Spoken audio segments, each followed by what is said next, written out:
amati mbégteeg bànneex di ànd ak yéen ñu tawlu ci 5M TV Sénégal jërë ngeen jëf.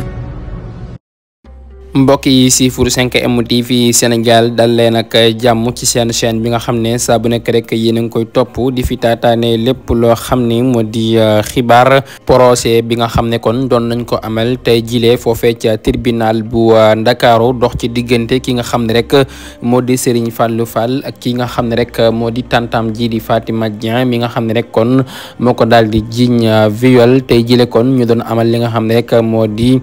procès boobee dox seen diggante waaye nag bu ñu sukkandikoo ci xibaar yi nga xam ne kon jot nañu ko ci boobule procès ñu ñuy xamal ne kon juge bi dafa renvoyé li nga xam ne rek moo di procès bi ndax nag ñi nga xam ne rek ñoo di témoins yi nga xam ne kon ñoo fekkee mbir milee ñu bari si ñoom ñëwuñu waaye itam ki nga xam ne rek moo di tantam ji itam di Fatima Dieng itam moom ñëwul loolu nag nekk loo xam ne tax na ki nga xam ne rek moo di juge bi nag daal di renvoyé li nga xam ne rek moo di procès bi loolee nag ginnaaw bi nga xamee ne am na ñi nga xam ne kon ñoo ànd ak kii di Serigne Fallou Fall te ñëwoon fa fekkee tribunal bu Ndakaaru ngir fekkee li nga xam ne rek moo di procès boobee ñoom nag mer ba futtu la ñu def yëkkati kaddu ginnaaw bi nga xamee ne kon dañoo renvoyé li nga xam ne rek moo di procès bile ñoom nag la ñu xamle moo di kon tantam ji nag di Fatima Dieng daal dafa daal di jiiñ ki nga xam ne rek moo di Fallou Fall lu amul ndax nag mënoo wax ne dañoo violé sa doom ba pare yoon daal lay woolu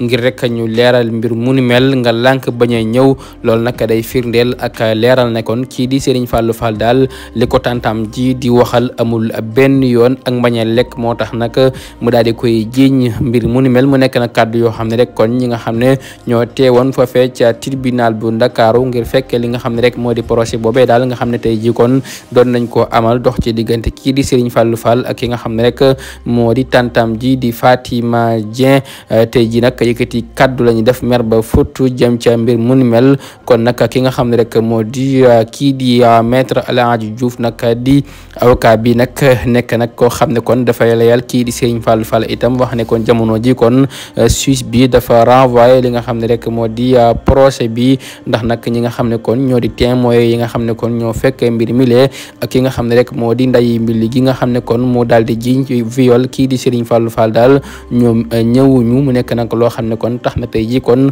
ju renvoyé bile procès. borom njurul 15 maladies lay faj fukki jàngoro ak juróom dana faj ndoxam siti hémorroïde ballonnement diabète tension prostate infection bëdi lëndëm biir buy metti ndigg luy metti tànk yu metti estomac bi nu mu mën a mel ci yow da koy dindi ak insomnie ak sinusite yow yëpp da koy dindi sinusite moom nu mu mën a mel ci yow bul ko opéré garab bi da koy dindi borom njurul nit mosu ko jënd te gis ci résultat yow mi nga xam ne da nga bëgg ñu seetal la defal la ñaan mën nga woowati ci numéro Dakar bi di nga ma jot incha allahu rabbi den la defal seet incha allah lépp lu nekk ci yow den la ko wax jërë ngeen jëf